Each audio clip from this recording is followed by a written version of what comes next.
A poor 5-year-old girl pulls at the doctor's coat and begs with tears in her eyes, "Please save my mother. I promise to pay you back when I grow up." When he heard this sentence, a young millionaire who happened to be there stopped, completely, surprised and shocked by the situation.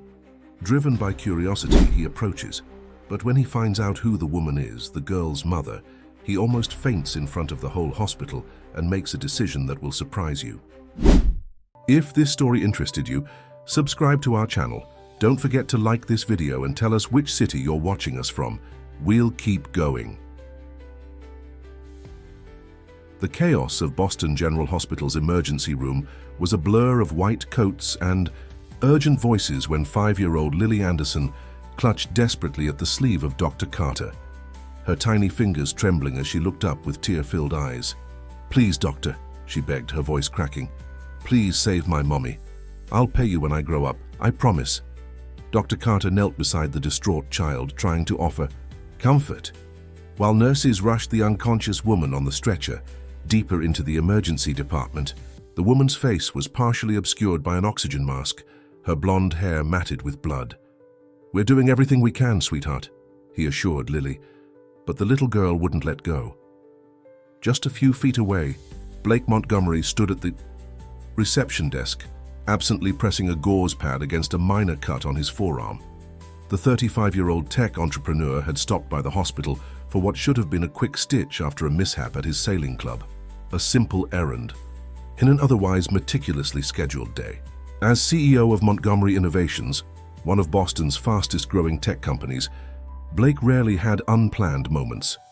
He tried to focus on the intake form in front of him, but the child's desperate plea pierced through the clinical hum of the emergency room. Something in her voice, raw and pure, made it impossible to ignore. Blake glanced over his shoulder, watching as the little girl clung to the doctor with a determination that seemed beyond her years. "She's all alone," a nurse whispered nearby. "Mom was driving. Bad accident on Memorial Drive. The little one only has some scratches, but the mother..." Blake found himself stepping closer, drawn by a force he couldn't explain.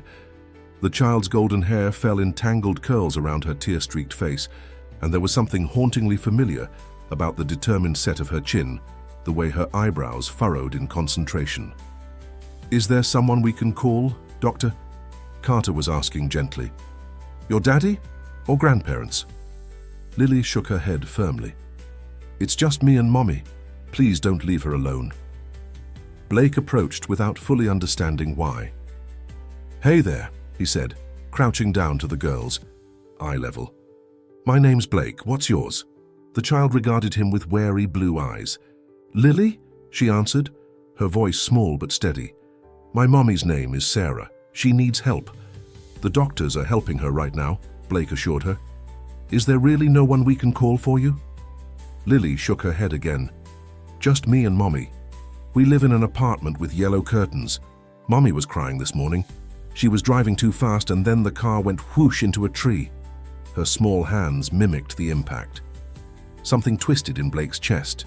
Pity, concern, and an inexplicable sense that he couldn't walk away. "Have you had anything to eat?" he asked, noticing how small she looked in her pink t-shirt and jeans, both smudged with dirt from the accident.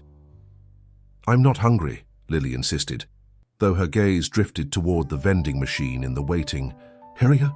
"Well, I'm starving," Blake said with a gentle smile.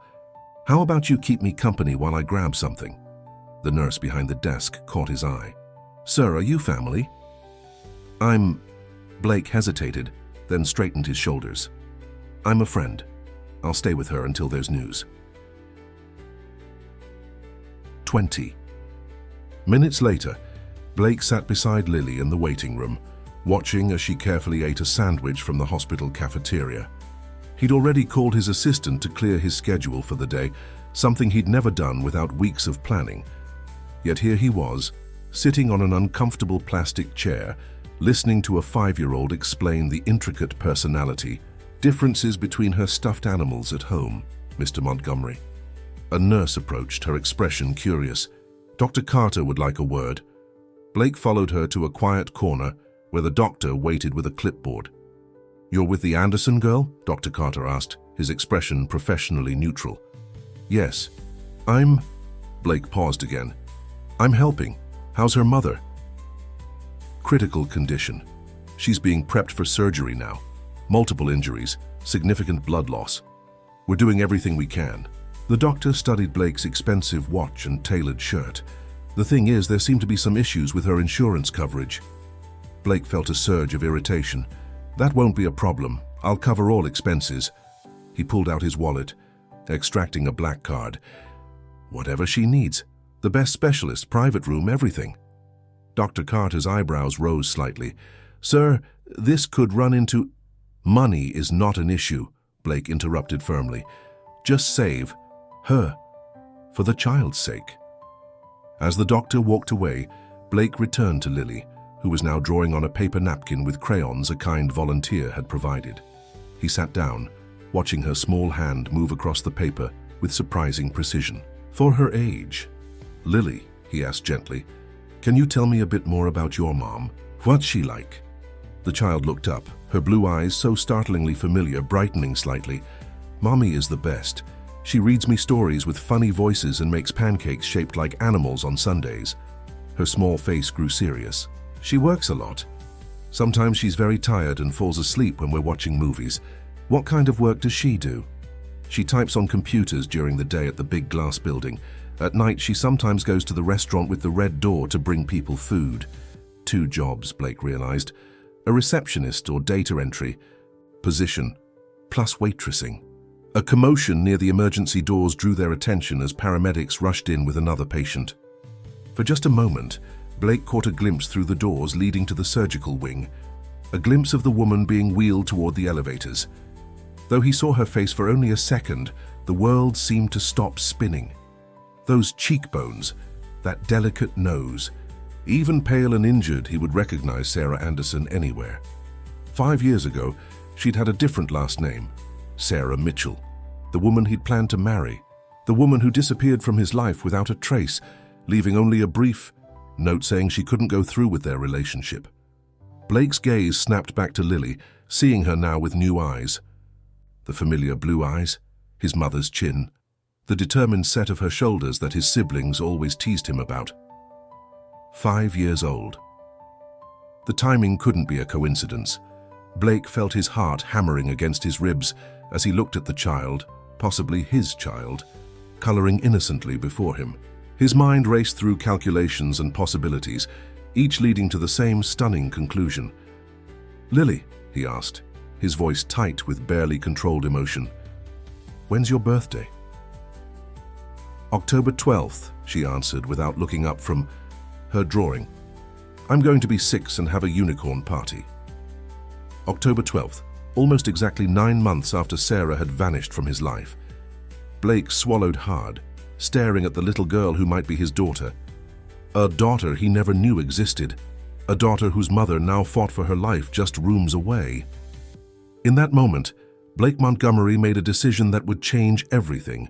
Whatever the truth, whatever the reason Sarah had left, he wouldn't walk away from this child, not now, not ever. Lily, he said softly, I think I'm going to stay with you for a while. Would that be okay? The little girl studied him with surprising intensity, then nodded once, decisive. Okay, but you have to promise not to leave until Mommy wakes up. I promise, Blake said, the weight of his words settling over him like a mantle. I'm not going anywhere. The surgery lasted 7 hours. 7 hours in which Blake's life tilted on its axis, where every certainty he'd built over the past 5 years seemed suddenly fragile. He remained in the waiting room with Lily, who alternated between bursts of childish energy and moments of profound worry for her mother.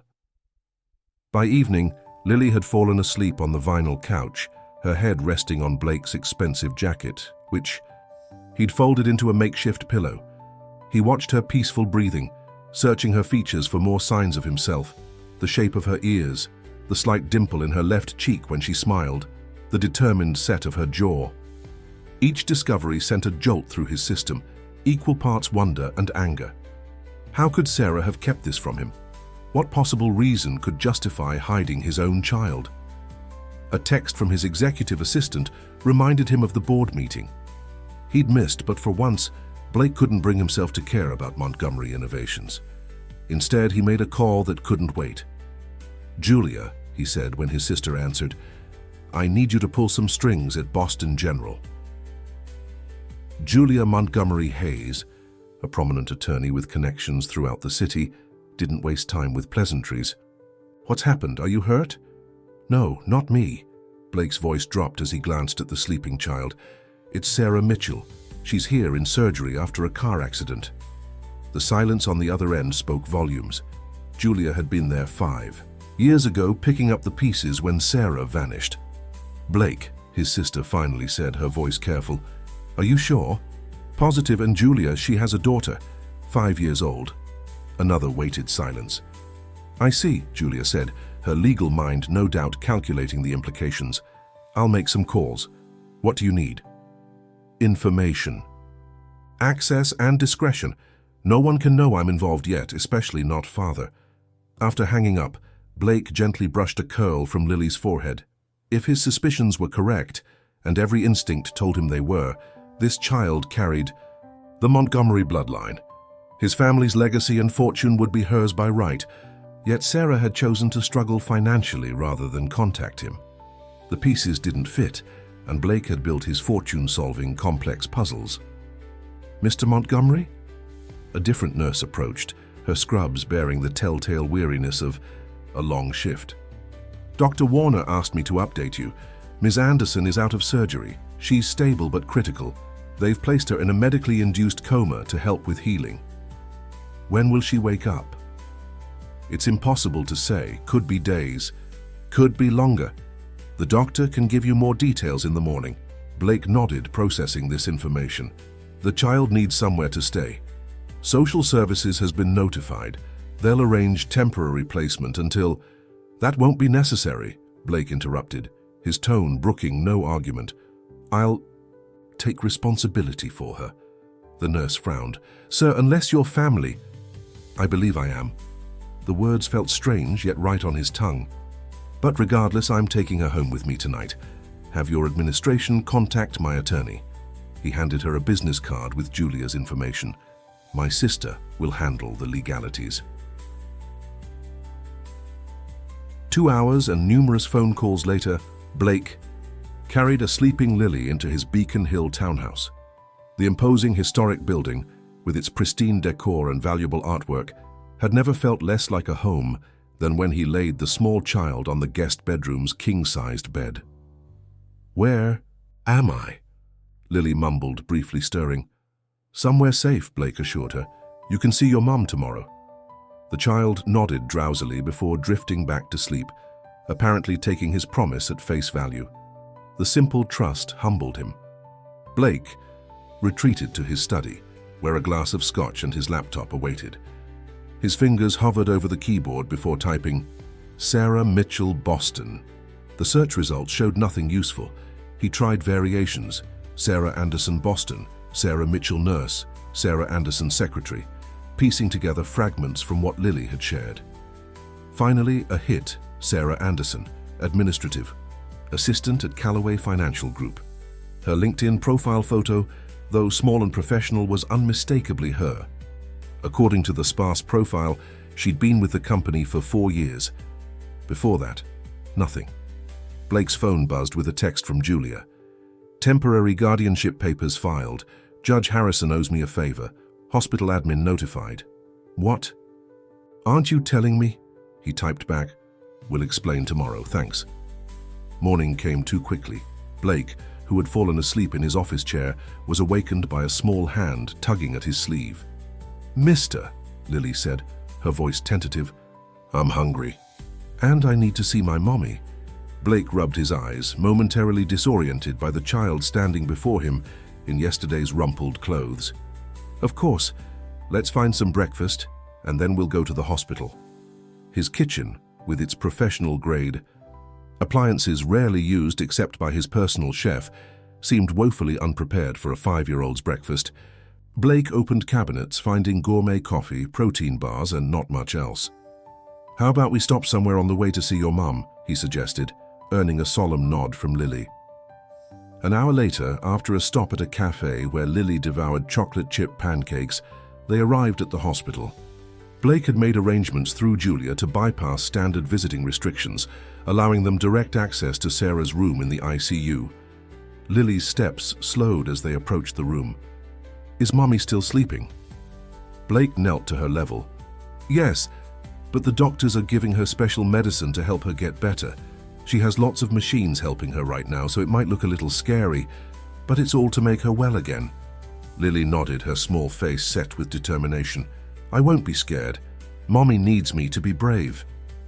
The sight of Sarah, pale and still among the beeping machines and tubes, hit Blake harder than he'd expected. Despite 5 years of anger and confusion over her disappearance, seeing her so vulnerable awakened long-buried feelings he'd tried to forget. Lily approached the bed with caution, reaching for her mother's hand. "Hi, Mommy. I'm here. The nice man is taking care of me until you wake up." Blake stood back, giving her space while his mind raced. Up close, without the chaos of the emergency room, there was no doubt this was his Sarah, the woman who'd filled his world with light before, vanishing without explanation. "Lily," he said gently, "would you like to draw a picture for your mum? The nurses can hang it up so she can see it when she wakes up." While Lily settled at a small table with paper and colored pencils that a kind nurse provided, Blake approached Sarah's bedside. Alone with her for the first time in 5 years, he studied her face, noting new lines of worry around her eyes and mouth that hadn't been there before. "What happened, Sarah?" he whispered, too low for Lily to hear. "Why did you leave? Why didn't you tell me about her?" On impulse, he reached for Sarah's phone, which the hospital had stored with her personal effects. The screen was cracked, likely from the accident, but it still functioned. It was locked, but Blake tried a combination he remembered, her mother's birthday, and the phone opened. Her photo gallery revealed a life he'd never been part of. Lily's first day of preschool, holidays, trips to the park, ordinary moments of a life Sarah had built without him. In each photo, Sarah's smile seemed genuine but tired, the strain of single parenthood evident in her eyes. Her email inbox told another story: overdue bill notices, extra shift requests, emails about payment plans for medical treatments. Sarah's life had been a constant struggle to stay afloat financially. "Look, I drew Mommy and me at the park," Lily announced, holding up her artwork. "And I drew you too," she added, pointing to a tall figure with a serious face standing slightly apart from the other two. Blake swallowed past the lump in his throat. "It's beautiful, Lily. Your mum will love it." As a nurse entered to check Sarah's vitals, Blake made a swift decision. By that afternoon, he had his executive assistant arrange for Sarah's apartment lease to be paid for the next 6 months, her outstanding medical bills settled, and her job secured with a discreet call to her employer about a family emergency. Money couldn't solve everything, but it could at least ensure that when Sarah woke up, she wouldn't face financial ruin on top of her physical recovery. 3 days passed with the same routine: mornings at the hospital, afternoons filled with activities to distract Lily, evenings back at Blake's townhouse where they read stories before bedtime. Blake worked remotely, rearranging meetings and delegating responsibilities to keep his company running while he focused on the child who might be his daughter. On the 4th day, as Lily napped in a chair beside Sarah's bed, Dr. Warner delivered news. "We're reducing her sedation today. If all goes well, she should regain consciousness within the next 24-48 hours. Blake nodded, feeling a mix of relief and apprehension. Soon, Sarah would wake up and face not only her recovery, but the man she'd left behind, and the questions that had haunted him for 5 years. "Thank you, doctor," he said. "Ensure she continues receiving the best care. Money is no object." When the doctor left, Blake looked between the sleeping child and the woman who had once been his world. The time for answers was approaching, and he steeled himself for truths that might be harder to bear than the questions had been. The 5th day brought unexpected challenges for Blake as he prepared breakfast, a skill he was rapidly developing. Out of necessity, his phone rang with his father's distinctive ringtone. "Blake, your absence from the Westfield merger talks is unacceptable," Richard Montgomery barked without preamble. "The board is getting restless. Whatever personal matter you're handling needs to be concluded immediately." Blake glanced at Lily, who sat at his kitchen island carefully arranging blueberries into a smiley face on her pancakes. In less than a week, his sterile designer kitchen had transformed. Colorful plastic cups now shared cabinet space with crystal glassware and crayon drawings decorated his stainless steel refrigerator. "I'm dealing with something important, Father," Blake replied, keeping his voice even. "Julia is handling the legal aspects of the merger. Dawson has my proxy for voting." "This isn't like you, Blake, neglecting your responsibilities for some mysterious personal matter." His father's voice took on a probing tone. "Your assistant mentioned something about the hospital. Are you ill?" "I'm fine. I'll explain everything when the time is right." Blake ended the call before his father could press further, knowing Richard Montgomery wouldn't stop until he uncovered the truth. "Was that your daddy?" Lily asked, looking up from her breakfast creation. The question hit Blake with unexpected force. "No, that was my father. I'm a grown-up, so he's not really my daddy anymore, just my father." Lily considered this with a serious expression. "I don't have a daddy, just a mommy." Blake sat beside her, choosing his words carefully. "Everyone has a daddy somewhere, even if they don't know them. Mommy said my daddy lives far away and can't be with us." Lily pushed a blueberry around her plate. "Sometimes I make up stories about him, like maybe he's a superhero fighting bad guys or an astronaut in space." Blake felt his chest tighten. What if your daddy wasn't far away anymore? What if he wanted to be part of your life?" Lily looked up at him, his eyes wide with contemplation. Would he like pancakes with blueberry faces? A laugh escaped Blake, unexpected and genuine. "I think he'd love them." Later that morning, as they prepared to leave for the hospital, Blake's doorbell rang. He opened it to find Julia standing on his doorstep, her professional demeanor momentarily fractured by the sight of her brother with a child's backpack slung over his shoulder. "So it's true," she said, stepping inside. "I thought perhaps you'd had some kind of breakdown." "This is my sister Julia," Blake told Lily. "Julia, this is Lily Anderson." Julia's gaze swept over the child, her expression softening slightly. "Hello, Lily." "You're pretty," Lily declared. "Your necklace looks like stars." Julia touched her constellation pendant self-consciously. "Thank you. It was a gift from my brother." While Lily gathered her drawings for Sarah, Julia pulled Blake aside. "The guardianship papers are processed, but they're temporary.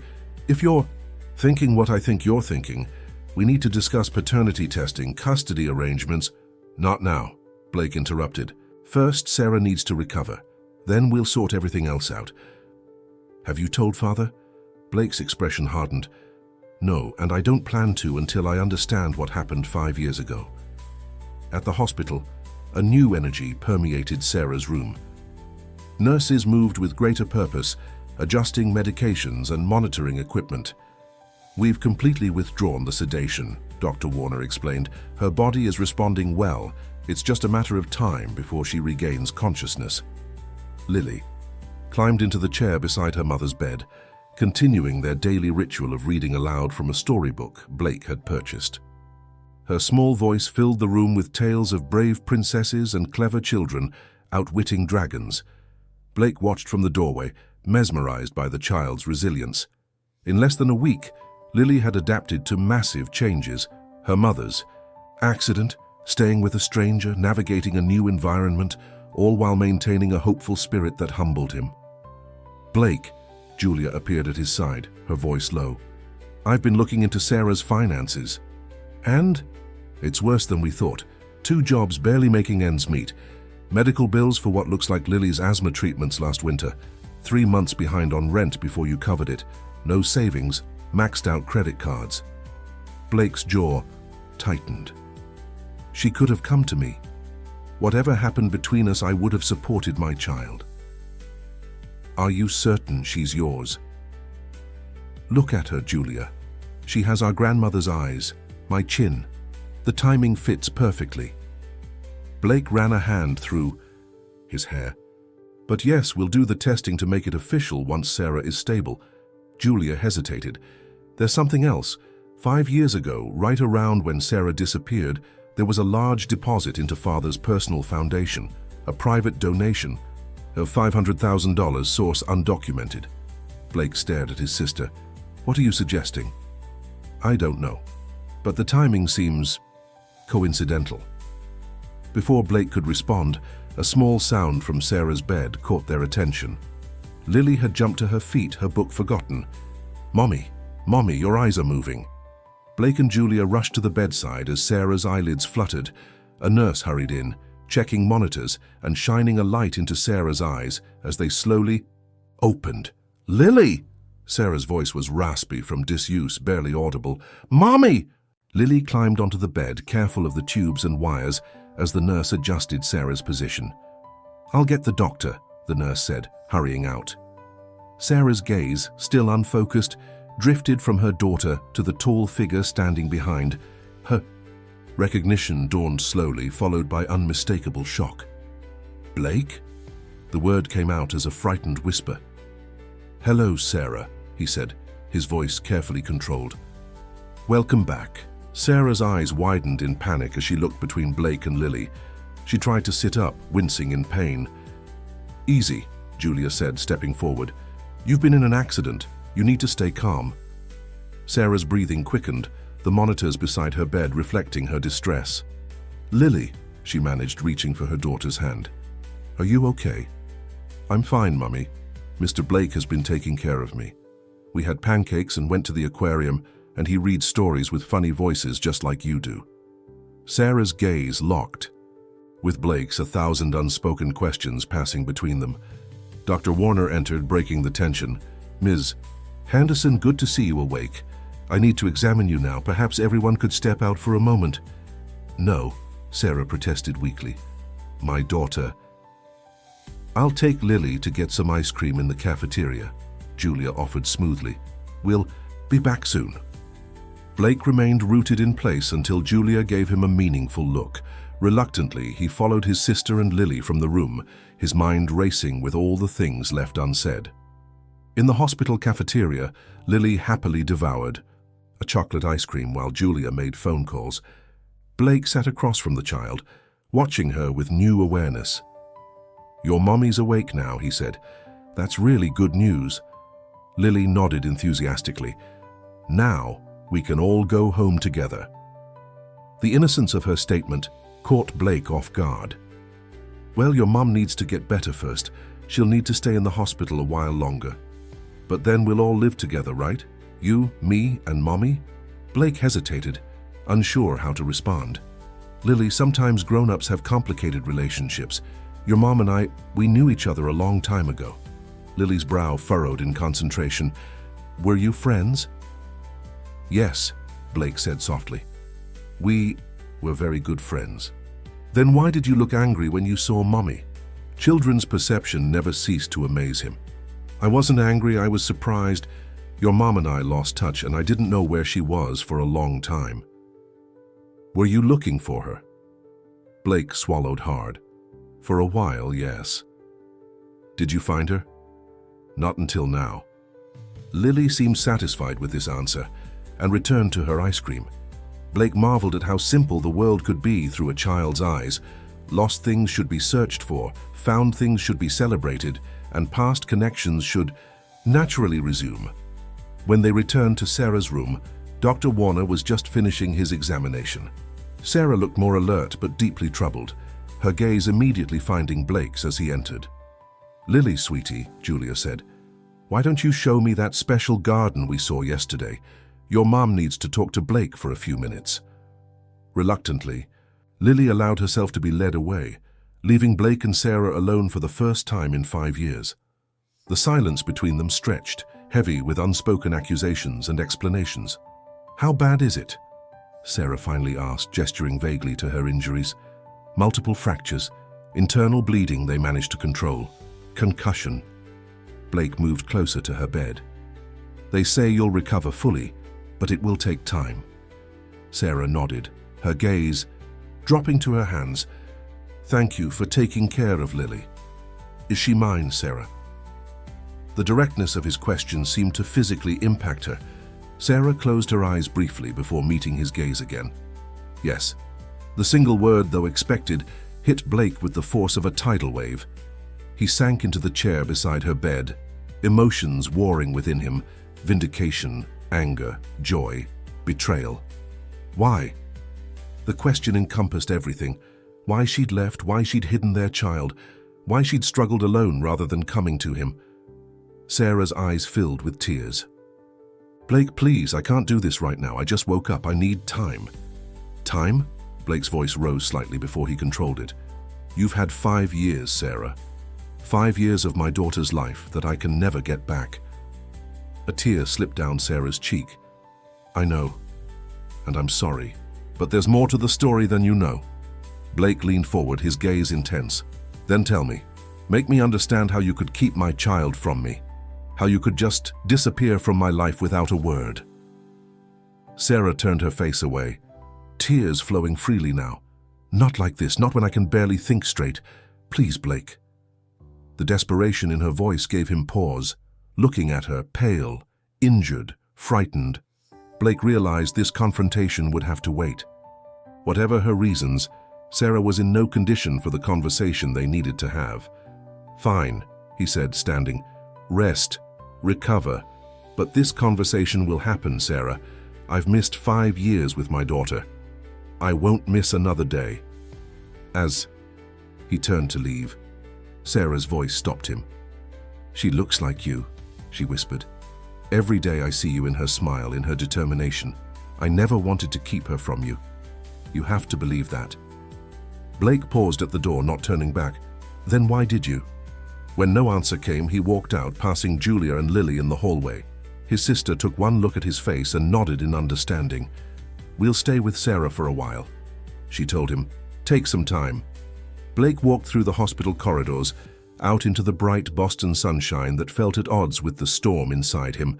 He had a daughter, he had confirmation, but the why, the reason he'd lost 5 precious years of Lily's life, remained a mystery that gnawed at his core. Whatever Sarah's explanation, one thing was absolutely certain. Blake Montgomery would be part of his daughter's life from this day forward, and nothing on earth would stop him. 3 days after Sarah regained consciousness, her condition improved enough for her to be moved from the ICU to a private suite on the hospital's top floor, a luxury accommodation normally reserved for wealthy donors and VIPs. The spacious room featured large windows overlooking the Boston skyline, comfortable furniture, and amenities that made it feel more like a hotel than a hospital. This is excessive, Blake, Sarah said when she first saw the room. She sat in a wheelchair, still weak but determined to maintain her independence. You need proper rest to recover, Blake replied matter-of-factly. This is the best option. Their interactions remained strained, limited to brief exchanges about Lily or Sarah's medical care. The deeper conversation loomed between them, postponed but inevitable. Lily, oblivious to the tension, thrived on having both adults in her life. She spent mornings with Blake, who had established a makeshift office in a corner of Sarah's suite, and afternoons coloring, reading, or napping beside her mother. On the 4th day after Sarah's transfer, Dr. Warner delivered promising news during his morning rounds. You're healing remarkably well, Miss Anderson. If this progress continues, we could discuss discharge planning by the end of next week. After the doctor left, Sarah turned to Blake, who was typing on his laptop across the room. We need to talk about what happens after I leave here. Blake closed his computer and moved to sit in the chair beside her bed. Yes, we do. I can't accept all of this. She gestured around the luxurious room. The private nurses, the specialists, this suite. I have no way to repay you. I'm not interested in repayment, Sarah. I'm interested in our daughter. Sarah flinched at the directness of his statement.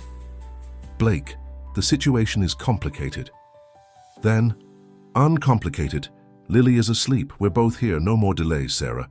She took a deep breath, her fingers nervously pleating the edge of her blanket. Where should I start? The beginning. The day you left. Sarah closed her eyes briefly, as if gathering courage. I found out I was pregnant 2 days before I disappeared. I was going to tell you that weekend. I had it all planned, but then your father came to see me at our apartment while you were in Chicago for that conference. Blake's expression darkened at the mention of his father. What did he do? He told me he knew about the pregnancy. I still don't know how. Maybe he had someone watching us, or maybe he noticed something in my behavior. Sarah's voice grew quieter.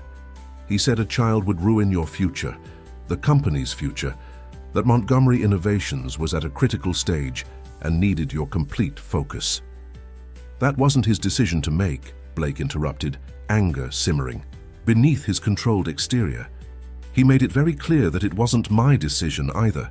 Sarah continued, her voice steady despite the pain in her eyes. He offered me money to disappear, a lot of money. I refused. Then why did you leave? Sarah met his gaze directly. Because when I refused the money, he changed tactics. He told me you already knew about the pregnancy, that you'd discussed it with him. He said you weren't ready for a family, that it would derail everything you'd worked for. Her voice broke slightly. He said you wanted me to take care of us, but couldn't bring yourself to tell me directly. Blake stood abruptly, pacing to the window and back, his face a mask of controlled fury. And you believed him? After everything we shared, you believed I would want you to terminate our child without even discussing it with you? I didn't want to believe it, Sarah countered, tears threatening. But he had details, Blake. Things about our relationship, about conversations we'd had about starting a family someday. He knew exactly what to say to make it sound convincing. You could have confronted me.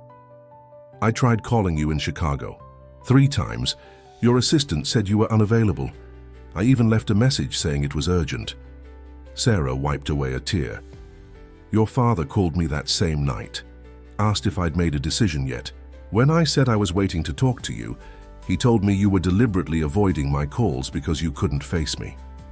Blake remembered that conference, a critical investor meeting where he'd surrendered his phone to his assistant with strict instructions to interrupt only for true emergencies. Richard Montgomery had been the one to suggest the protocol. I never got your messages, he said quietly. My father made sure of that. Sarah nodded, as if she'd already reached the same conclusion. By the next morning, I was so confused, so hurt, I convinced myself it might be true, that maybe you really weren't ready, so I left. Without giving me a chance to explain, without confirmation. I was 23, Blake, scared, pregnant, being manipulated by one of the most powerful men in Boston. Sarah's voice strengthened with a hint of defiance. I made the best decision I could with the information I had. I protected our child the only way I knew how, by leaving. Blake returned to his chair, processing this revelation. Why didn't you take his money? It would have made your life easier. Sarah's chin lifted slightly. Because I didn't want to sell my child's birthright. Taking his money would have meant agreeing never to contact you, never to tell Lily about you. I couldn't do that. So instead you struggled for 5 years? 2 jobs, overdue bills, medical debt? We managed, Sarah said with quiet dignity. Lily has always been fed, clothed, loved. Yes, it was hard sometimes, but we were together. I was giving her what I could. Blake leaned forward. What about what I could have given her? What about her right to know her father? What about my right to know my daughter? I made mistakes, Sarah admitted. After the first year, when I saw your engagement announcement in the business section. My what? Blake interrupted. Your engagement to Catherine Winters, the merger between Montgomery Innovations and Winters Tech. Sarah looked confused at his reaction. It was in all the financial papers. Blake's laugh was hollow. There was never an engagement, Sarah. A proposed merger, yes, that eventually fell through, but I never dated Catherine Winters, let alone proposed to her. But the photo, you were giving her a ring. A commemorative piece of jewelry we presented to all board members to celebrate the proposed partnership. My father's idea of corporate symbolism. Blake's eyes narrowed. Another manipulation. He made sure you saw exactly what he wanted you to see. Sarah's shoulders slumped as the weight of this revelation settled over her. I thought you'd moved on, started a new life. It seemed too late to come back. It was never too late, Blake said, his voice softening slightly. I searched for you, Sarah, for months. I hired private investigators. But you changed your name, moved across the city, left no trail. I was afraid your father would find us. Sarah's protective instinct was clear in her voice. I didn't know who to trust. They sat in silence for several moments, the years of separation and misunderstanding stretching between them like a chasm. Does Lily ask about her father? Blake finally asked.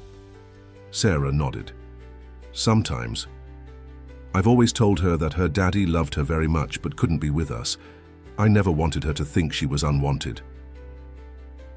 And what will you tell her now? Before Sarah could answer, a small voice interrupted from the doorway to the adjoining room where Lily had been napping. Are you my daddy? Both adults turned to see Lily standing there in her pajamas, her stuffed elephant clutched to her chest, her blue eyes, Blake's eyes, wide with curiosity and something like hope.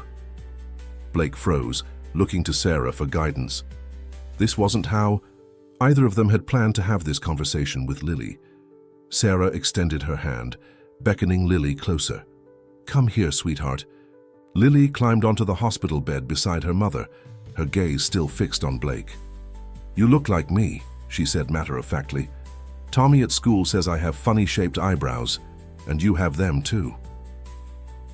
Despite the gravity of the moment, Blake felt a smile tug at his lips.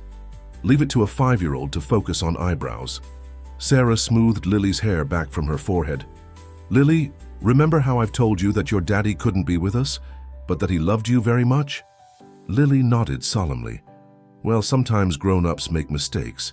Sometimes they get confused and scared, just like kids do. Sarah's voice wavered slightly. I made a mistake by not telling your daddy about you. I thought I was doing the right thing, but I was wrong. Is Mr. Blake my daddy? Lily asked again, more directly this time. Sarah took a deep breath. Yes, sweetie.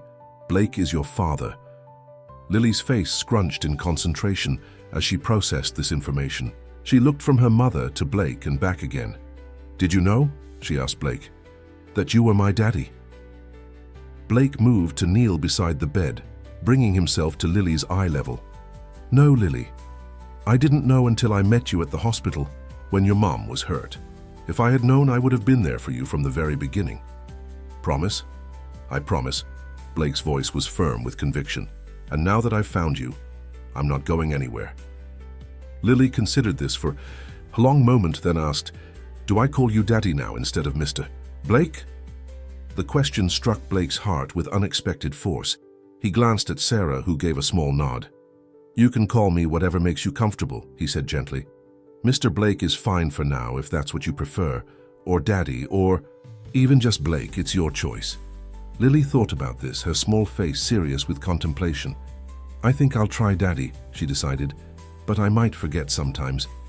That's okay, Blake assured her, emotion threatening to overwhelm him. We're all learning here. Lily nodded, apparently satisfied with this arrangement. With the straightforward acceptance that only children seem capable of, she moved on to more pressing concerns. Can we have pizza for dinner? Mommy lets me have pizza on special days, and this seems like a special day. Sarah laughed softly, the tension in the room breaking. Yes, this is definitely a special day. As Blake arranged for pizza delivery to the hospital suite, he watched Lily chattering excitedly to her mother, pointing out all the ways she now realized she resembled him. The simplicity of her acceptance humbled him. No DNA tests needed, no legal proceedings, just the recognition of shared eyebrows and a promise to stay. Later that evening, after Lily had fallen asleep curled against Sarah's side, Blake returned to the difficult conversation.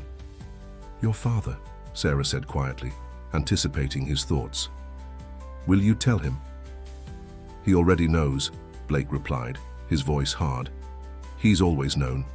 That's why he worked so hard to keep us apart. Why would he do that? His own grandchild. Control, Blake said simply. My father has built his life around controlling the Montgomery legacy. When I fell in love with you, a nursing student with no family connections, no fortune. It didn't fit his plan. He wanted a strategic marriage, beneficial business alliances through family ties.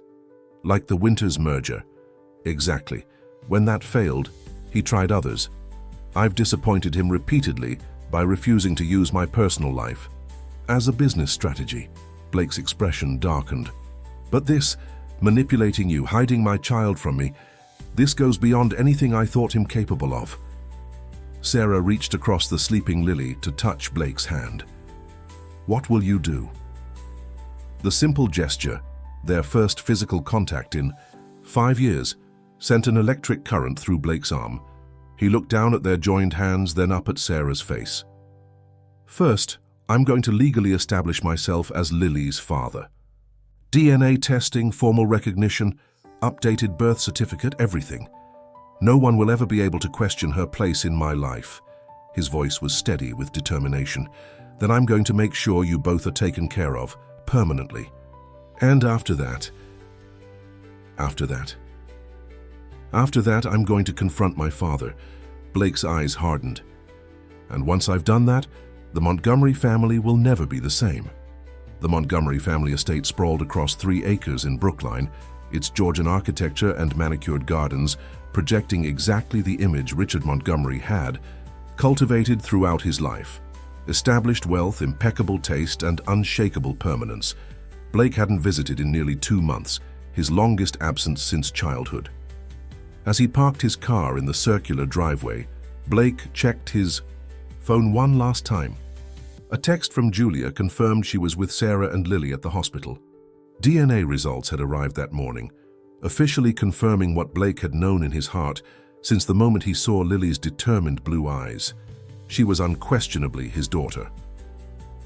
Martha, the housekeeper who had witnessed Blake's childhood, opened the door before he could ring the bell. "Mr. Blake," she said warmly, her eyes lighting up. "It's been too long." "Hello, Martha." He returned her smile, his first genuine one since arriving. "Is my father home?" "In his study. Shall I announce you?" "No need," Blake replied, already moving toward the east wing of the house where Richard Montgomery conducted both family and business affairs from behind a massive mahogany desk. Blake paused outside the study door, steeling himself for the confrontation ahead.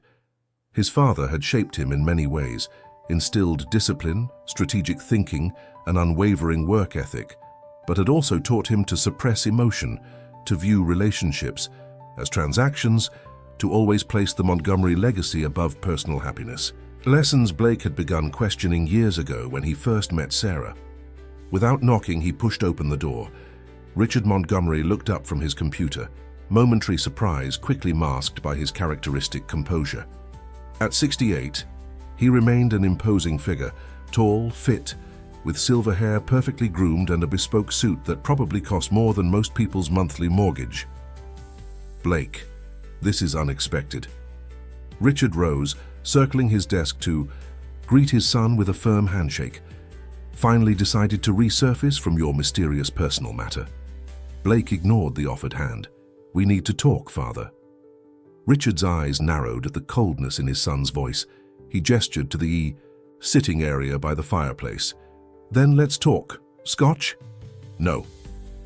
They sat across from each other, the tension palpable. Richard waited, perfectly comfortable with silence as a negotiating tactic. Blake withdrew an envelope from his jacket and placed it on the coffee table between them. "DNA results, confirming that Lily Anderson is my biological daughter." If Richard was surprised, he hid it masterfully. His expression remained impassive as he glanced at the envelope without touching it. "I see. And who is Lily Anderson?" "Drop the act," Blake said sharply. "Sarah Mitchell's daughter. My daughter, the child you've known about for over 5 years. A flicker of something, recognition, perhaps even guilt, crossed Richard's face before his corporate mask settled back into place. "Blake, if you've fathered a child with some woman from your past, we can certainly handle the situation appropriately. Our legal team can draft generous support arrangements while minimizing exposure to—" "Stop." Blake's voice cut through his father's practiced speech. "Sarah has told me everything.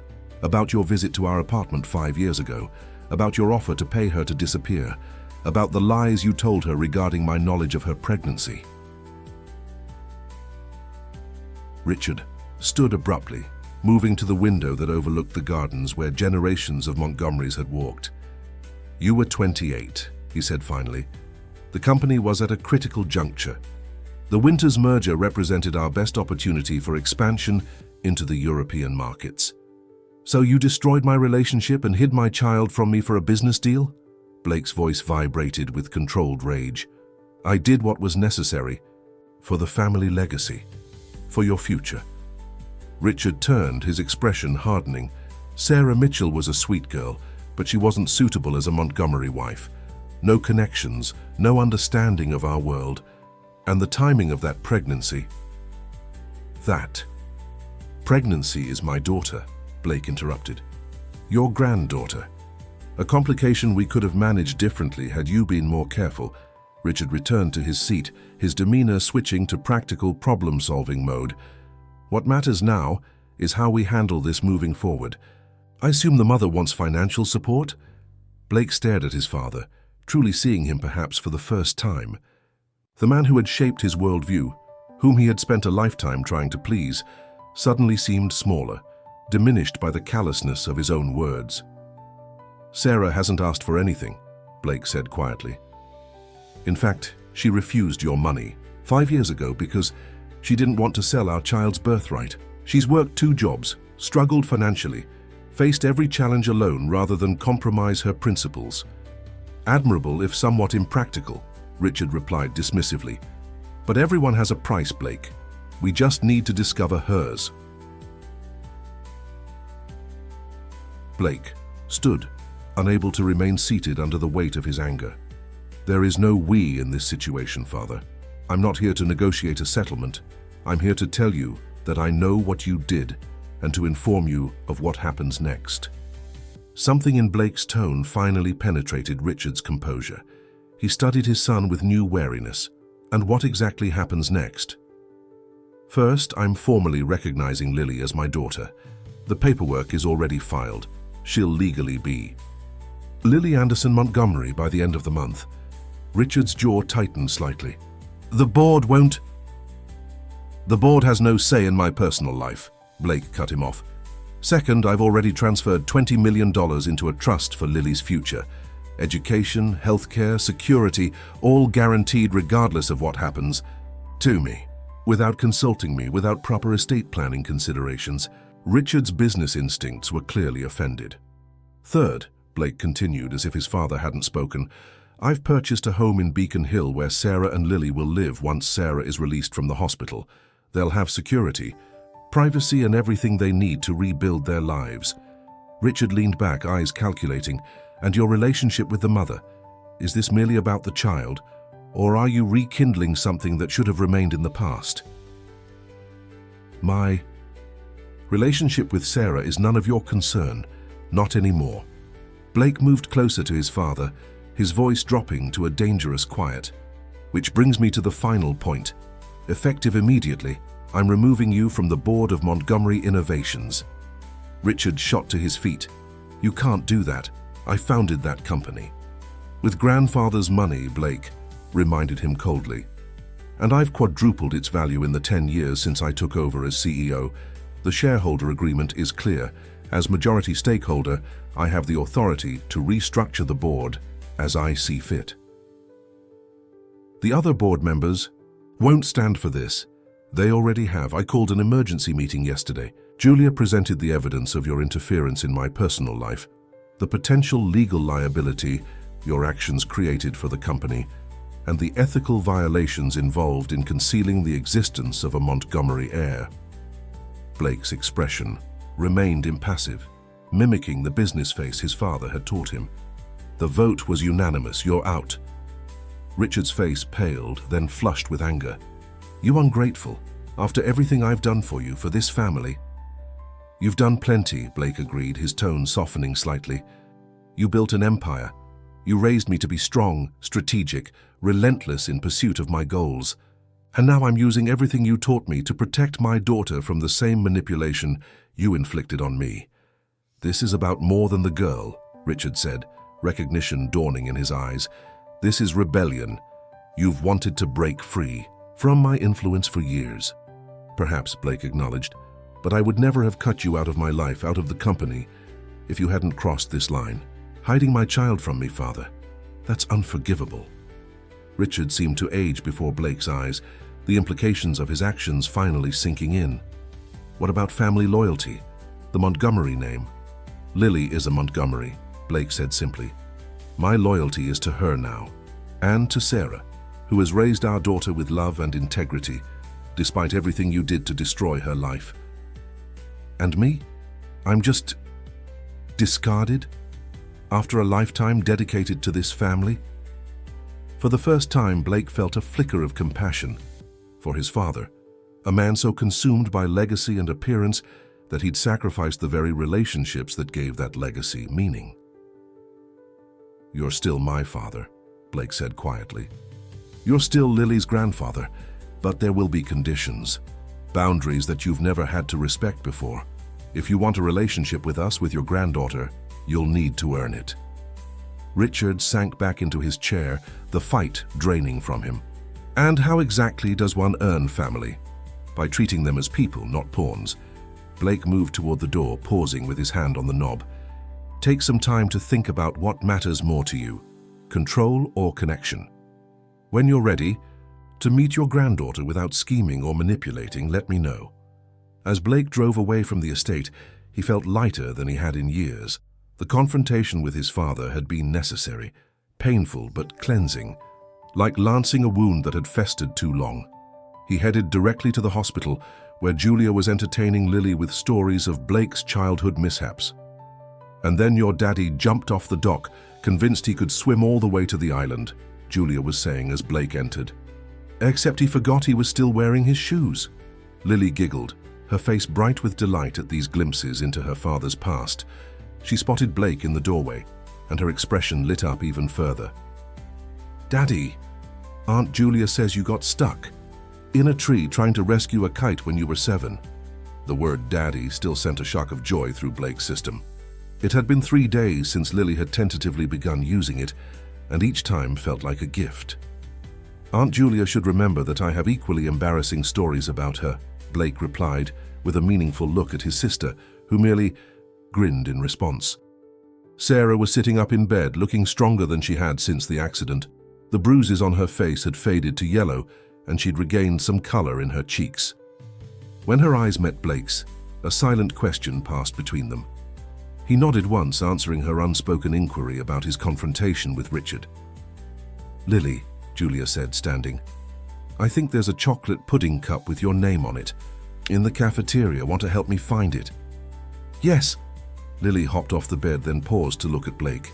Will you still be here when I get back? I'll be right here, he promised. Take your time. When they were alone, Sarah studied Blake's. Fersun, how did it go? Blake sat in the chair beside her bed. About as expected.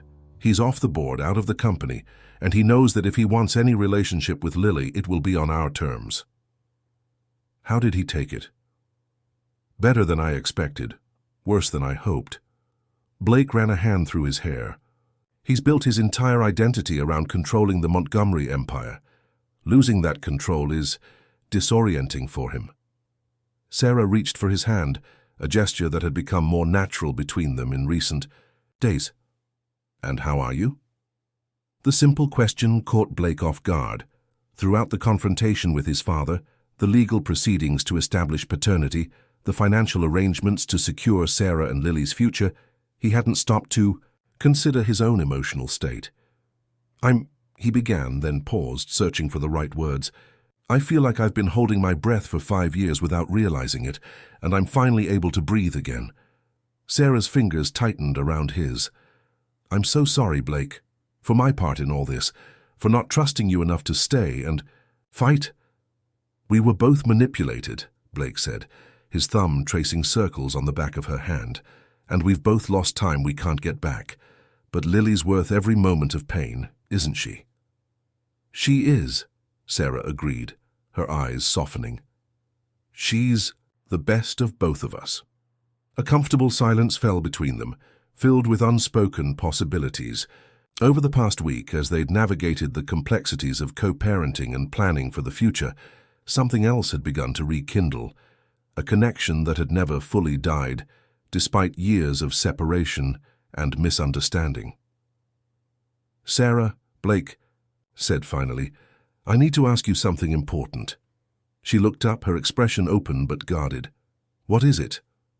"When you're released from the hospital next week, the house I purchased in Beacon Hill, it's for you and Lily, no strings attached. Your names are on the deed, but I was hoping—" "Yes?" she prompted when he hesitated. "I was hoping you might consider allowing me to be there too. Not full-time. Necessarily, not if that's too much too soon. But I've missed so much of Lily's life, I don't want to miss any more." Sarah studied him for a long moment. "And is this just about Lily?" The directness of her question demanded equal honesty. "No," Blake admitted. "It's not just about Lily. These past weeks, being with you again, even under these circumstances. Sarah, what I felt for you 5 years ago didn't disappear. It changed, evolved, but it never went away." Sarah's eyes filled with tears. "I've been so afraid to hope," she whispered. "So afraid to trust that this could be real." "It's real," Blake assured her, bringing her hand to his lips. "And we have time now. Time to rebuild trust, to learn each other again, to become the family Lily deserves." From the doorway came a small voice. "And maybe a puppy?" They turned to see Lily standing there with Julia, chocolate pudding smeared around her grinning mouth. "A puppy, huh?" Blake laughed, lifting his daughter onto his lap. "That's a pretty big request." "Aunt Julia said every kid needs a dog," Lily informed him solemnly. "It's very important for my emotional development." Sarah shot Julia an amused look. "Did she—" "Now?" Julia shrugged innocently. "Studies have shown, and besides, I've always wanted to be the cool aunt who suggests things parents have to deal with."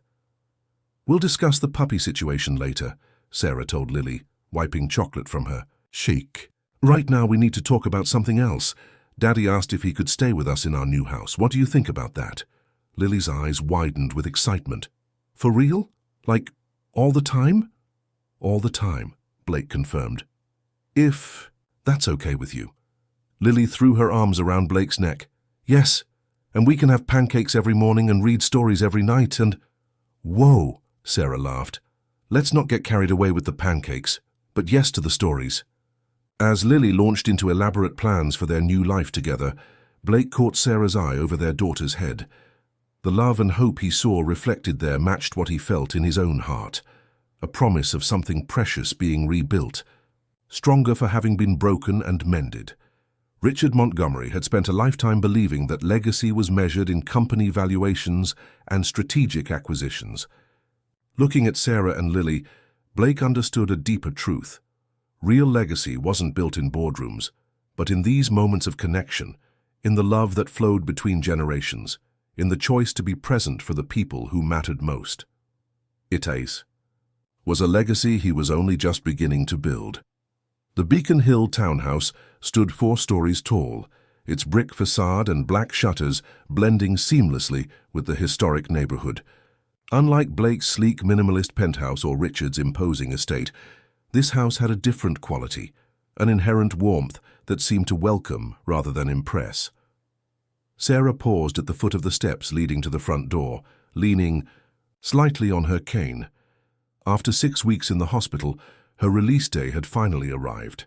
Her body had healed remarkably well, though the doctors warned it could be months before she regained full strength. "Are you sure you're ready for this?" Blake asked, standing beside her with his hand supportively at her elbow. "We could wait a few more days if you need more time."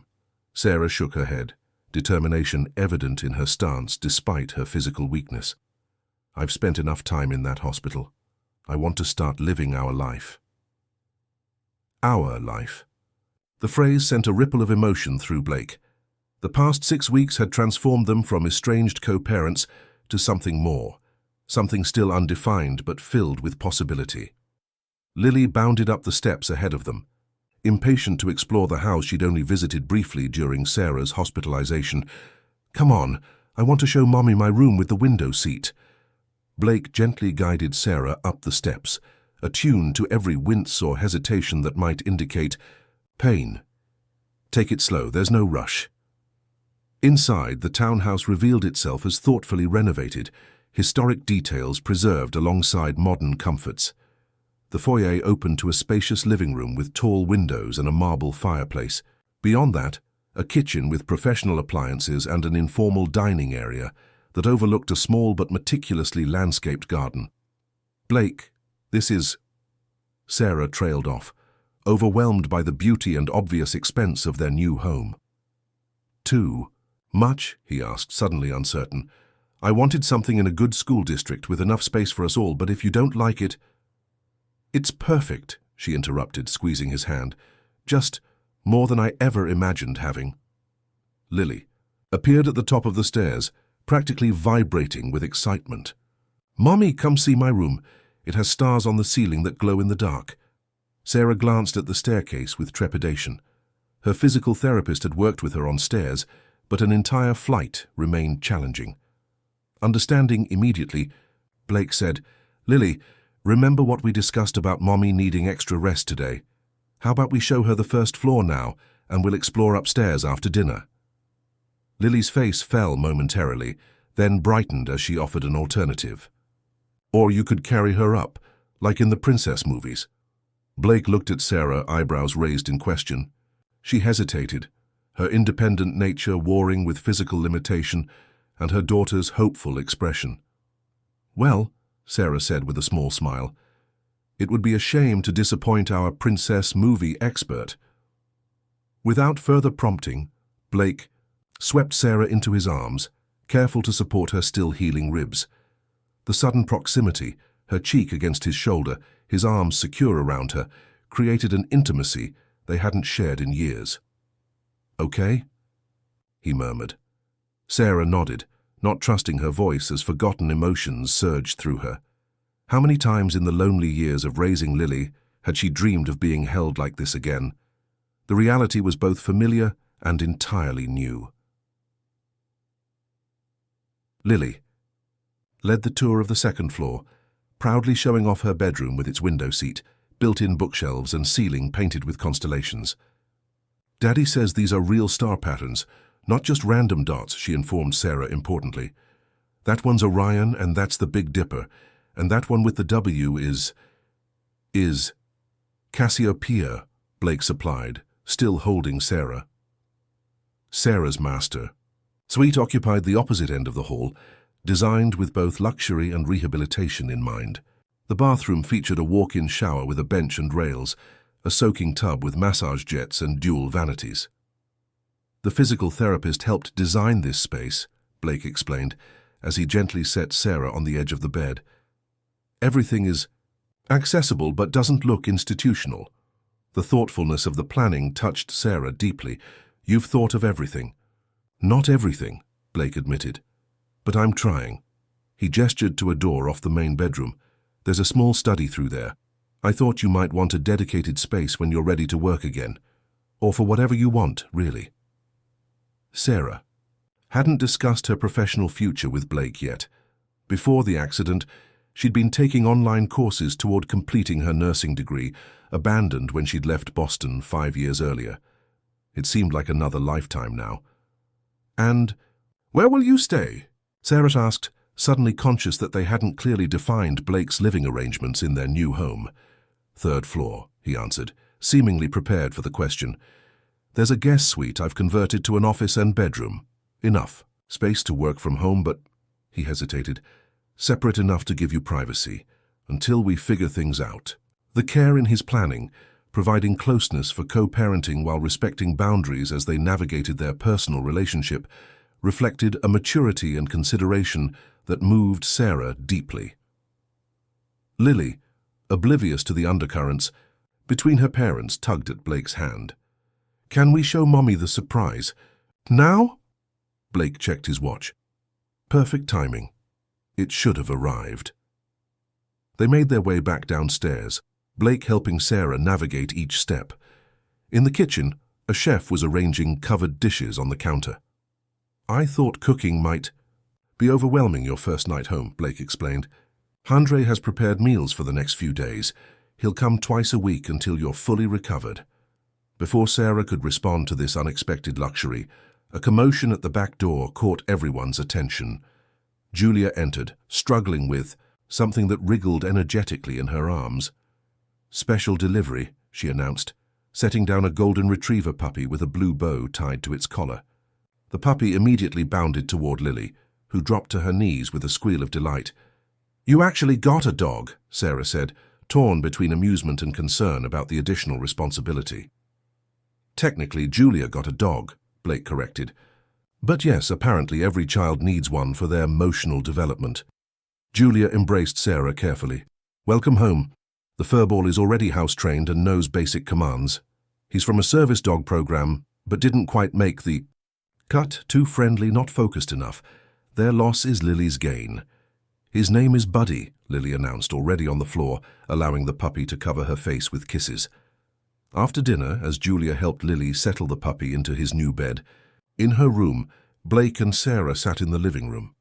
The gas fireplace cast a warm glow over the space, complementing the deepening twilight outside. "Thank you," Sarah said quietly, "for all of this. The house, the help, the dog. It's overwhelming in the best possible way." Blake set his coffee, cup down. "I've been trying to make up for 5 years in 6 weeks. Too much, too fast." "Maybe a little," she admitted with a gentle smile. "But I understand why." They sat in comfortable silence for a moment, listening to Lily's laughter drift down from upstairs. "Sarah," Blake began carefully, "there's something I've been wanting to discuss with you, about your future plans." She tensed slightly. Financial. Independence had been a point of pride during her years as a single mother. Though she'd accepted the house for Lily's sake, the idea of being kept made her uncomfortable. Blake seemed to read her thoughts. "This isn't about making you dependent. It's about creating opportunities." "What kind of opportunities?" "I found your online coursework," he admitted. "For your nursing degree, you're only a year away from completing it." Sarah looked away. "That was before. Everything's different now. Why should that dream be different, if nursing is still what you want?" The gentle challenge in his voice made her look up. "I have Lily to think about, and now with the recovery time from the accident. We have resources now, Sarah. Time, support, help." Blake leaned forward. "If you want to finish your degree, I'll make sure you have everything you need. Childcare, flexible scheduling, whatever it takes." The offer touched a deep place in Sarah's heart. Her dream of becoming a nurse had been deferred so many times, first by her pregnancy, then by the necessities of single motherhood, and finally by the accident. "I don't want charity," she said softly. "It's not charity. It's co-parenting." Blake's gaze was steady. "You supported Lily alone for 5 years while I built my company and my fortune. Let me support you both now, while you build your career." Put that way, it felt less like dependence and more like partnership, a balancing of scales that had been tipped for too long. "I'll think about it," Sarah promised. Blake nodded, accepting her need for time. "There's something else we should discuss. My father." Sarah stiffened at the mention of Richard Montgomery. "What about him?" "He's asked to meet Lily, properly as her grandfather." "Absolutely not." Sarah's response was immediate and fierce. "After what he did." "I share your concerns," Blake assured her. "I haven't given him an answer yet. I wanted to discuss it with you first, as we should with all parenting decisions." The acknowledgement of their shared authority calmed Sarah somewhat. "What do you think we should do?" Blake considered the question carefully. "I think, eventually, Lily should know her grandfather, but on our terms, with clear boundaries, and only when we're both comfortable with the arrangement. Has he apologized? Shown any remorse?" "In his way," Blake said with a slight grimace. "He sent a trust fund document for Lily last week, $5 million, no strings attached." Sarah made a sound of disgust. Of course, throwing money at the problem, the Montgomery solution to everything. "Not everything," Blake corrected gently, reaching for her hand. "I'm learning there are things money can't solve. Relationships it can't repair. My father needs to learn that too if he wants a place in Lily's life. Their conversation was interrupted by Julia descending the stairs. One very tired little girl is finally asleep, with one equally tired puppy curled at the foot of her bed. She looked between them with a knowing smile. I should head out. Early court appearance tomorrow. After Julia's departure, an awkward silence fell. It was their first night truly alone together, as a family in their new home, but also as two people with a complicated past and uncertain future. You should get some rest, Blake said finally. The doctor said not to overdo it your first day. Home. Sarah nodded, suddenly aware of the exhaustion seeping into her bones. The day had been physically and emotionally taxing. I'll help you upstairs, Blake offered, standing and extending his hand. In her bedroom, Sarah sat on the edge of the bed, while Blake moved efficiently around the space, turning down covers, placing a glass of water on the nightstand, setting out her medication. Your pajamas should be in the top drawer, he said, gesturing to the dresser. Julia helped organize everything. Do you need... He trailed off, suddenly uncertain about boundaries. I can manage, Sarah assured him with a small smile. But thank you. Blake nodded, relieved, and perhaps a touch disappointed. Sir, I'll be just upstairs if you need anything. Anything at all. He moved toward the door, but Sarah's voice stopped him. Blake? Yes? This is all so strange, isn't it? Living together, co-parenting, trying to figure out what we are to each other now. She looked up at him, vulnerability evident in her expression. Sometimes I feel like we're strangers, and other times it feels like no time has passed at all, he finished for her. Exactly. Sarah twisted her hands in her lap. I keep waiting for the other shoe to drop, for you to regret bringing us into your life this way. Blake crossed the room and knelt before her, taking her hands in his. Sarah, listen to me. Having you and Lily in my life isn't something I'll ever regret. The only regret I have is the time we lost. But your world has been turned upside down. Your company, your relationship with your father, your entire lifestyle has changed for the better, he insisted. Before you and Lily crashed back into my life, I was just existing, working 18-hour days, living in an empty penthouse, building a fortune I had no one to share with. The raw honesty in his voice silenced her protests. I'm not saying this will be easy, Blake continued. We have a lot to figure out, as parents, as whatever we might become to each other. But Sarah, having you both here, building this life together, it's worth every complication. He rose, pressing a gentle kiss to her forehead, chaste, respectful, yet filled with promise. Get some rest. We have all the time in the world now. That night, in separate rooms under the same roof, Blake and Sarah both lay awake, contemplating the strange journey that had brought them to this point and the uncertain path ahead. Between them, Lily slept peacefully with her new puppy, blissfully, confident in the family that was forming around her, a confidence her parents were still working to share. In the quiet darkness, one certainty remained for both Blake and Sarah. Whatever challenges lay ahead, they would face them together. For Lily's sake, certainly, but increasingly for their own as well, because the connection between them, though strained by time and circumstance, had never truly broken. 3 months passed in a blur of ordinary moments that, strung together, formed the foundation of their new life. Autumn settled over Boston, painting Beacon Hill in shades of gold and crimson as the Montgomery Anderson household established its rhythms. Sarah regained her strength more quickly than the doctors had predicted. By October, she'd discarded her cane and enrolled in an accelerated nursing program that would allow her to complete her degree by the following summer. The school had been surprisingly accommodating, though Sarah suspected Blake's sizable donation to their scholarship fund might have influenced their flexibility. Blake had restructured his work schedule, delegating more responsibility to his executive team and working from home 3 days a week. The business press had a field day speculating about the reasons for the notorious workaholic's sudden embrace of work-life balance, But Blake ignored the rumors with newfound indifference to public opinion. Lily thrived in her new school, making friends easily and excelling academically. Her adjustment to having both parents in her life happened with the remarkable adaptability of childhood. Within weeks, it was as if their family had always been together, their morning routine of breakfast together and school drop-off a long-established tradition rather than a recent development. Buddy, the golden retriever puppy, grew at an alarming rate, his paws still comically oversized for his body. He appointed himself Sarah's dedicated rehabilitation companion, never leaving her side during her home exercises and somehow sensing when she needed to rest. On a crisp Saturday in late October, Blake stood at the kitchen island, mixing pancake batter, while Lily arranged blueberries and banana slices into various shapes on a plate.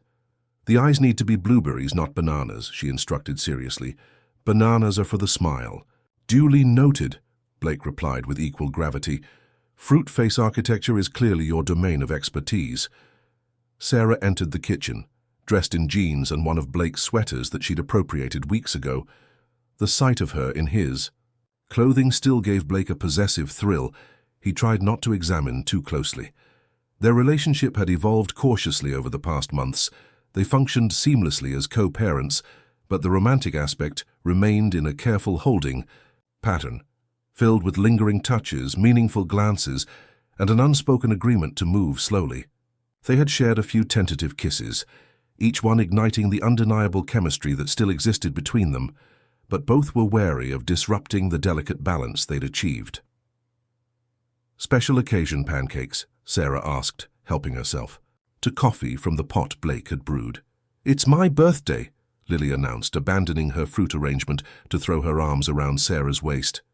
"Is it really?" Sarah feigned shock, winking at Blake over their daughter's head. "I had completely forgotten." "Mommy," Lily giggled, playing along with the familiar joke. "You're being silly. You already gave me my present this morning." The wrapped art supplies had been a joint gift from both parents, though Lily didn't know about the larger surprise waiting in the garden. "Speaking of presents," Blake said, pouring batter onto the griddle, "we should probably have breakfast quickly if we want to make it to the party on time." They had arranged a small celebration at the Children's Museum with a few of Lily's classmates, followed by a family dinner at home where Julia would join them. After breakfast, as Lily ran upstairs to change into her party outfit, Blake and Sarah moved around the kitchen in comfortable synchronicity, loading the dishwasher and wiping down counters. "Are you still planning to show her the playhouse before we leave?" Sarah asked, referring to the elaborate structure Blake had commissioned for the garden, a miniature Victorian complete with working windows and child-sized furniture. "Actually," Blake said, glancing at the time, "there's been a slight change of plans. Someone is coming by before we head to the museum." Sarah raised an eyebrow. "Who?" Blake's expression turned serious. "My father called yesterday, asked if he could bring Lily's birthday gift in person." Sarah stiffened, her hands stilling on the dish she was drying. "Blake, we talked about this. We agreed he would need to demonstrate real change before—" "I know," Blake interrupted gently. "And he has been trying in his way. The weekly letters to Lily, the donation to your nursing school's pediatric program, the restructuring of his foundation to focus on single parents."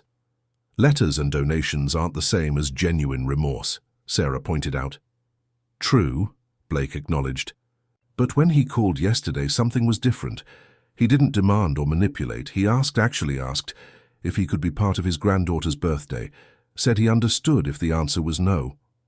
Sarah studied Blake's face, recognizing the conflicted emotions there. Despite everything, Richard was still his father, the only parent Blake had known since his mother's passing when he was 12. "What time is he coming?" she asked finally. 11. Just a brief visit before the museum. Blake reached for her hand. "I'll be right beside you the entire time. At the first sign of manipulation or overstepping, he's gone." Sarah nodded, trusting Blake's judgment even, as anxiety fluttered in her stomach. "Should we prepare Lily? I thought we'd introduce him simply as my father first. See how the interaction goes before explaining he's her grandfather." At precisely 11 o'clock, the doorbell rang. Blake opened it to reveal Richard Montgomery standing on the steps, looking uncharacteristically uncertain. He wore casual clothes, a blue sweater and khakis rather than his usual bespoke suit, and carried a modestly sized gift wrapped in paper, decorated with cartoon princesses. "Blake," he said, his voice lacking its usual authoritative edge. "Thank you for allowing this." Blake stepped back to let him enter, his expression guarded but not hostile. "Sarah and Lily are in the living room." Richard paused in the foyer, straightening his shoulders as if preparing for battle. But when he spoke, his voice carried a vulnerability Blake had rarely heard from his father. "Before we join them, I want you to know I've been seeing someone. A therapist." The admission clearly cost him considerable pride. Julia suggested it, said if I wanted any chance at a relationship with my granddaughter, I needed to understand why I did what I did to you and Sarah. Blake's surprise must have shown on his face, because Richard continued with a self-deprecating smile. "Yes, I know. Richard Montgomery admitting he needs psychological help. The board would have a field day if they knew." "What have you learned?" Blake asked, genuinely curious. Richard looked away. "That I've spent a lifetime confusing control with love, that I was so focused on preserving the Montgomery legacy, I nearly destroyed the most important part of it, my relationship with my son." He met Blake's eyes directly. "I'm not asking for forgiveness yet, I haven't earned it. But I am asking for a chance to do better with the next generation." The sincerity in his father's voice gave Blake pause. Richard Montgomery had built an empire through strategic thinking and calculated risks, but this naked emotional honesty was entirely new territory for him. "One step at a time," Blake said finally. "Let's start with today." In the living room, Lily was showing Sarah her plans for a Halloween costume, elaborate drawings spread across the coffee table. She looked up as Blake entered with Richard, her expression curious. "Lily," Blake said, "this is my father, Richard. He came to wish you a happy birthday." Richard approached slowly, crouching to Lily's eye level despite the obvious discomfort it caused his aging knees. "Hello, Lily. It's very nice to meet you." Lily studied him with the direct gaze she'd inherited from Blake. "You're my daddy's daddy." "Yes, I am. That makes you my grandpa," she declared with childish logic. Richard glanced at Blake, who nodded almost imperceptibly. "Yes," Richard said, his voice unusually soft. "I am your grandfather." "I never had a grandpa before," Lily informed him. "Just a grandma in heaven." "Well," Richard said, clearing his throat against unexpected emotion, "I've never been a grandpa before. Perhaps we can figure it out together." Lily considered this proposition seriously. "Do you know how to play chess?" "Daddy's teaching me, but I'm not very good yet." "I taught your daddy to play when he was about your age," Richard replied. "Maybe I could help you practice sometime." Lily nodded, apparently satisfied with this credential. Her gaze shifted to the wrapped package in Richard's hands. "Is that for me?" "It is," Richard confirmed, presenting it with unexpected shyness. "Happy birthday, Lily." As Lily unwrapped the gift, a vintage chess set with hand-carved pieces, Sarah caught Blake's eye across the room. The wariness in her expression had softened, though not disappeared entirely. Blake moved to stand beside her, his hand finding hers and squeezing gently in silent communication. They would remain vigilant, protective, but perhaps there was room for cautious hope. The museum party went smoothly, followed by a quiet family dinner at home. Julia arrived bearing yet more gifts and her usual infectious energy. As the adults lingered at the table over coffee, Lily played with Buddy in the living room, surrounded by the day's presents. "She's asleep," Blake announced later that evening, returning from tucking Lily in. Midway through the second story, birthday excitement finally caught up with her. Sarah sat on the back patio, wrapped in a blanket against the October chill, gazing at the elaborate playhouse that had elicited squeals of delight when they'd finally revealed it after dinner. "Quite a day," she said, as Blake settled beside her. "Your father was different than I expected." "For me, too," Blake admitted. "I've never seen him like that. Humble, uncertain." Do you think it's genuine? Blake considered the question carefully. I think he's trying. Whether he can sustain it remains to be seen. They sat in comfortable silence, watching the garden lights illuminate the autumn foliage. After a moment, Sarah spoke again. Lily asked me something interesting before bed. She wanted to know why, if we're a family, you and I sleep in different rooms. Blake turned to look at her, his heart suddenly racing. What did you tell her? That grown-ups sometimes need time to figure things out. Sarah met his gaze steadily. But the truth is, I think we've been figuring things out for 3 months now.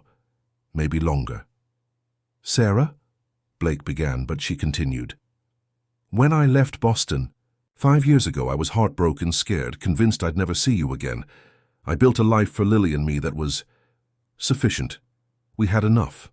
Love, enough security, enough to get by. She drew the blanket tighter around her shoulders. But these past months, living here with you, watching you with Lily, building this family together, it's shown me what enough really means. Blake reached for her hand beneath the blanket. What does it mean? It means I don't want to just co-parent with you, Blake. I don't want to just share a house or a schedule or responsibility for Lily. Sarah's voice grew softer, more vulnerable. I want everything we could have had 5 years ago, everything we can still have now. Blake moved closer, his free hand gently turning her face toward his. Are you saying what I think you're saying? I'm saying I never stopped loving you, Sarah whispered. Not when I left, not during the years apart, not now. The love changed, grew, evolved with everything we've been through, but it never disappeared. Blake's kiss was gentle at first, a question rather than a demand. When Sarah responded, wrapping her arms around his neck and drawing him closer, the kiss deepened into something more profound, a homecoming, a promise, a new beginning. When they finally pulled apart, Blake rested his forehead against hers. I love you, Sarah. I never stopped either. But I didn't want to rush you, to make you feel pressured or obligated because of everything with Lily and the house. Sarah silenced him with another brief kiss. I know. And I needed that time. We both did. But I'm not uncertain anymore. If making a decision, she stood, keeping the blanket wrapped around her shoulders. She extended her hand to Blake. Come upstairs with me. Not to talk, not to plan, just to be together. The way we should have been all along. Blake took her hand, allowing her to lead him through the house and up the stairs. They paused at Lily's room, the door slightly ajar, to check on their sleeping daughter. Buddy raised his head from his position at the foot of her bed, thumped, his tail once in acknowledgement, then settled back down.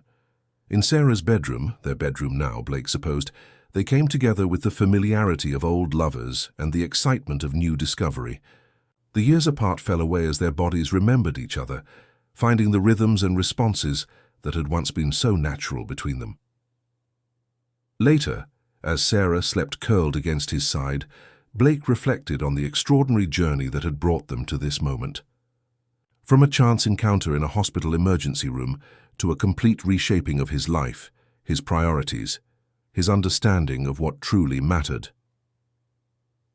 The morning would bring practical considerations, telling Lily about the change in their relationship, perhaps eventually discussing marriage, continuing to navigate the complexities of their blended lives.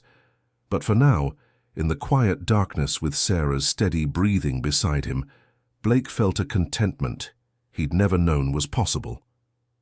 His phone buzzed softly on the nightstand, a text from Julia. Everything good with the birthday girl? I need me to take her tomorrow so you two can have some time. His sister's intuition was uncanny. Blake typed back a brief reply. Everything perfect. And yes to tomorrow, I'll explain later. As he set the phone down, Sarah stirred beside him. Everything okay, she murmured sleepily. Better than okay, Blake assured her, pressing a kiss to her forehead. Julia's offered to take Lily tomorrow.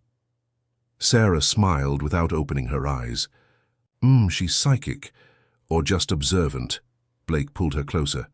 Go back to sleep. We have all the time in the world now. As Sarah drifted off again, Blake remained awake a while longer, savoring the moment. 5 years ago, his father's manipulation had torn apart what should have been. But fate, chance, or perhaps something more deliberate had brought them full circle. To this house, this room, this family that had formed against all odds. In the morning, Blake and Sarah would walk downstairs together to find Lily already. Awake, creating elaborate designs with her pancakes and chattering to Buddy about her birthday adventures. She would look up at her parents standing hand in hand in the doorway, and with the simple acceptance of childhood, she would smile and say, "Finally." Because sometimes the most profound truths are the ones children see all along. That family isn't defined by names or legal documents or shared addresses, but by the love that flows between people who choose each other, day after day, through difficulty and joy alike. 5 years lost, but a lifetime still ahead. For Blake, Sarah, and Lily Montgomery,